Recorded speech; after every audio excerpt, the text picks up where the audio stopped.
शेतकऱ्यांच्या नावाने राजकारण करायचे, मात्र त्यांच्या समस्या सोडवण्यासाठी दुर्लक्ष. वागळी येथील शेतकरी मनीष भाऊसाहेब मोहिते यांच्या शेतात लोंबकलेले विद्युत तार आहेत. त्यांच्या म्हणण्यानुसार साधारण 2 ते 3 वर्षापासून हे तार लोंबकलेले आहेत.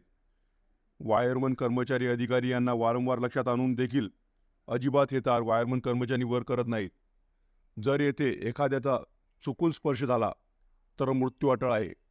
जमिनीच्या अवघ्या 1 ते 1.5 फुटाच्या अंतरावर लोंबकलेल्या तारांमुळे या शेतात मजूर देखील मिळत नाहीत.